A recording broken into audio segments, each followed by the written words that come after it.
საქართველოში წელს პირველად ცნობილი ჟურნალისტის აფხაზეთში ქართული ტელევიზიის პირველი დირექტორის საშა ბერულავას სახელობის ჟურნალისტური პრემიის გამარჯვებულთა დაჯილდოება გაიმართა. ინიციატივა აფხაზეთის მთავრობას და აფხაზეთის საინფორმაციო ანალიტიკური ცენტრს ეკუთვნის. ვინ გახდა პირველი დაჯილდოების გამარჯვებული ჟურნალისტი? ამას გვანცა კილანოვა გვიანბობს ახლა პირდაპირ ეთერში. გვანცა. შევადგამშვიდობის მოგესალმებით, მივესალმებით ჩვენს მაყურებელს. აფხაზეთის საინფორმაციო ანალიტიკური ცენტრის ინიციატივით ქართული ჟურნალისტის მწერლის და აფხაზეთში ქართული ტელევიზიის ერთ-ერთი დამფუძნებლის ალექსანდრე საშა ბერულავას სახელობის ჟურნალისტური პრემია დაარსდა. უნდა აღვნიშნოთ, რომ წელს პირველად ჩატარდა პრემიის დაჯილდოვება და უკვე ყოველწლიურად ჟურნალისტის დაბადების დღეზე 11 ნოემბერს გაიმართება დაჯილდოვება. მნიშვნელოვანია, რომ 4 კატეგორიაში იყვნენ გამარჯვებულები, უფრო დეტალურად პრემიის შესახებ მოგვიყვება აფხაზეთის საინფორმაციო ანალიტიკური ცენტრის დირექტორი და პრემიის დამფუძნებელი ქალბატონი ეკა წივწივაძე. მადლობა რომ დაგვითმეთ დრო. მოდით მაყურებელს მოვუყვეთ, საიდან გაგიჩნდათ პრემიის დაარსების იდეა და რატომ გადაწყვიტეთ რომ ყოფილიყო ბატონი ალექსანდრე ბერულავას სახელობის? მადლობა გვანცა დათმობილი საეთერო დროისთვის. გეტყვი რომ როდესაც საუბრობდით იმაზე, რა შეიძლება ყოფილიყო აფხაზეთთან დაკავშირებული მედია სივრცეში, გაგვიჩნდა იდეა, რომ დაგვეფუძნებინა პრემია და როდესაც ვფიქრობდით, ვისი სახელობის უნდა ყოფილიყო, ალბათ არავინ არ მიწყენს.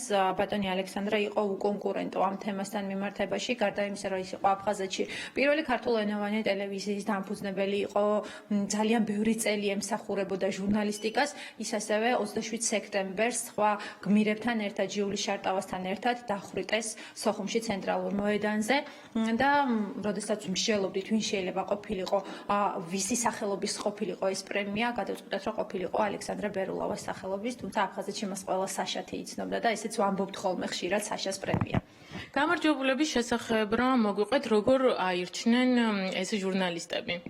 ჩვენ გვყავდა სპეციალური კომისია დაკომპლექტებული იყო გამოცდილი ჟურნალისტებით, უმრავლესობა მათგანი იცნობდა ძალიან კარგად ალექსანდრე ბერულავას, ერთი პერიოდი ჟურნალისტები იყვნენ, კომისიას ხელმძღვანელობდა ჟურნალისტი გულია დაჭკადუა, რომელიც იყო აფხაზეთის ხმის მთავარი რედაქტორი. ფიქრობ, 4-ვე კატეგორიაში გამარჯვებული არის განსაკუთრებული და ნამდვილად ამ ეტაპზე საუკეთესო ნამუშევრებმა მიიღეს ჯილდო. აი ჯილდო თან მაქვს, ეს არის ევკალიპტის ფოთოლი, როგორც მაგნოლია აფხაზეთის სიმბოლო, ასევე არის ევკალიპტი აფხაზეთის სიმბოლო და ისე ამბობენ, რომ ევკალიპტი ეს არის რეალურად მახსოვრობის და სიძლიერის გამომხატველი მცენარე და ის რომ ჩვენ მახსოვრობაში მუდმივად იყოს აფხაზეთი, მუდმივად იყოს სამშობლოსთვის შეწირული ადამიანი, სწორედ ამიტომ გადავწყვეტეთ, რომ აქცენტი გაგვეკეთებინა ჯილდოს ნაწილში სწორედ ევკალიპტზე. ძალიან დიდი მადლობა, წარმატებას გისურვებთ და ჩვენ ახლა გვაქვს შესაძლებლობა გავესაუბროთ პრემიის ლაურეატს ბატონ მამუკა ყუფარაძეს, რომელიც უკვე 20 წელზე მეტია სწორედ ამ თემებზე მუშაობს და არაერთი საინტერესო დოკუმენტური ფილმის გადაცემების და სიუჟეტის ავტორი არის და რა თქმა უნდა, ბევრი სხვადასხვა ჯილდოს მფლობელი.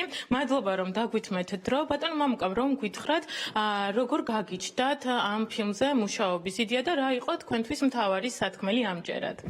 დიდი მადლობა, ცოტა მეუხერხულება ჩემ ჯილდოზე საუბარი, თუმცა ძალიან მიხარია და ძალიან ამაყი ვარ. ყველაფერი დაიწყო იქიდან, რომ აი ეს ბოლო წლებში, ძირითადად 2008 წლის მერე, რაც ჩვენ გაგვირთულდა აფხაზებთან სამხრეთ ოსეთში, ცხინვალის რეგიონში მაცხოვრებელ ხალხთან ურთიერთობა, ამის მერე ჩვენ დავიწყეთ, თუ ქონდა ადრე გამოცდილება, რომ აფხაზებთან და ოსებთან ერთად პარალელურ ერთობლივ ფილმებს ვაკეთებდით, ეხლა ვაკეთებთ პარალელურ ფილმებს. ეს ფილმი ახალგაზრდები თაობა საზღვრების გარეშე გადაღებული იყო პარალელურ ფილმად, რომელიც აფხაზებმა გადაიღეს აფხაზეთში. ამ ფილმების იდეა იყო, რომ ჩვენმა საზოგადოებებმა გაიცნონ ერთმანეთი, თუ როგორ ცხოვრობს ახალგაზრდები, რა აზრი აქვს. მე მინდოდა, რომ ამ ფილმით მეჩვენებინა, რომ ქართველი ახალგაზრდები საქართველოში მაცხოვრებლები არიან ძალიან განსხვავებულ აზრებზე აფხაზეთთან კონფლიქტთან მიმართებაში, თავისუფლები არიან ისინი და მათ აქვს კონფლიქტის გადაწყვეტის თუ შეფასების განსხვავებული ხედვებია. ჩემთვის ძალიან სასიხარულოა, რომ აფხაზეთის მთავრობამ და ესე იგი აფხაზეთის ანალიტიკურმა ცენტრმა დააფასა და ამჟიურიმ დააფასა ჩვენი ნამუშევარი, იმიტომ რომ ეს ზუსტად იმ ტკივნეულ თემას ეხება, რომელიც არის აფხაზეთი და ჩვენი აფხაზებთან ერთად მომავალი თანაცხოვრება. ძალიან დიდი მადლობა. წარმატებებს გისურვებთ. მე დაგემშვიდობებით და შეგახსენებთ, რომ 2025 წლიდან უკვე შეგიძლიათ გამოაგზავნოთ აფხაზეთის თემაზე გადაღებული დოკუმენტური ფილმები და სიუჟეტები, ასე რომ შესაძლებელი არის, რომ მომავალ წელს რომელიმე ჩვენგანი გახდეს აი ამ ჯილდოს მფლობელი. ძალიან დიდი მადლობა გვანცა. სასურველი იქნებოდა საერთოდ არ დაგჭირვებოდა ეს საკითხი, მაგრამ თეორიიდან გამომდინარე, მაინც ძალიან სასიამოვნოა ესეთი პროექტები.